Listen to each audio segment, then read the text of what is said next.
कितने आगे पीछे फिरते हैं, देखे गुलाब मेरे पैरों पे गिरते हैं। अरे सबकी तरह समझती हो क्या?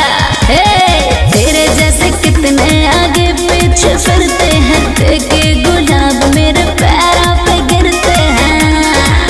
तेरी भोली सूरत पे फिसल जाए सुन ले, ओ लड़की उसमें से हम नहीं। अच्छा? तेरे चपेट में मोहल्ले के कोई लड़के, तू भी कोरोना से कम नहीं। ऐसा क्या? तेरे चपेट में मोहल्ले के कोई लड़के, तू भी कोरोना से कम नहीं। यस।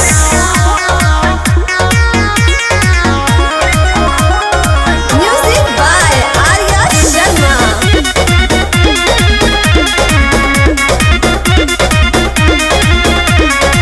सारे कुंवारों की आंखों में बसती हूँ मैं, हो जाए बवाल जब जब हंसती हूँ मैं।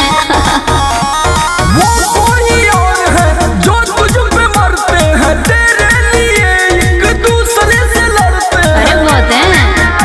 तू जिसको गिराती है उसको गिरा, और मुझको गिरा दे, तेरा दाम नहीं। तू भी गिरेगा। तेरे चपेट में मोहल्ले के कई लड़के, तू भी कोरोना से कम नहीं।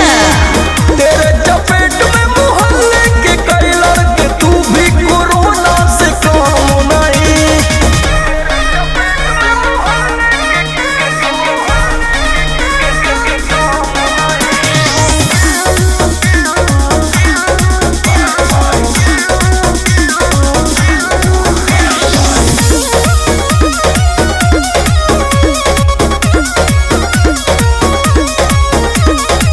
सबसे अलग है ये मेरा अंदाज, कब तुम समझोगे हो यादव राज। क्या समझे?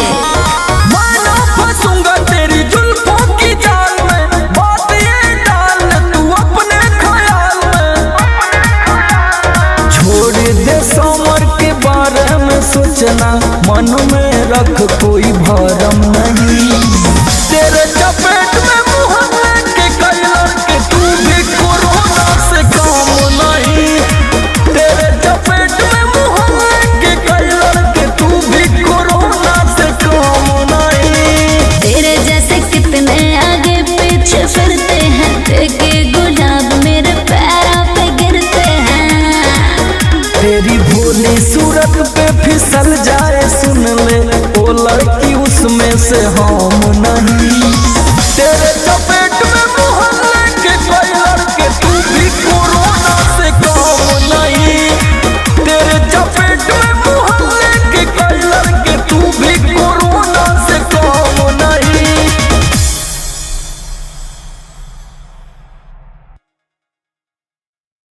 नमस्कार प्रणाम, हम बानी समर सिंह और हमार गाना तू भी कोरोना से कम नहीं कैसा लागल लाइक करी, कमेंट करी और ज़्यादा से ज़्यादा संख्या में स्पीड रिकॉर्ड भोजपुरी के सब्सक्राइब करी और बताएं कि गाना आप लोगों के कैसा लगल, ताकि हमने के आगे से और भी गाना आप लोगों के बीच में बढ़िया बढ़िया प्रस्तुत करें। और हमें प्लीज़ बहुत सारा प्यार दीजिए।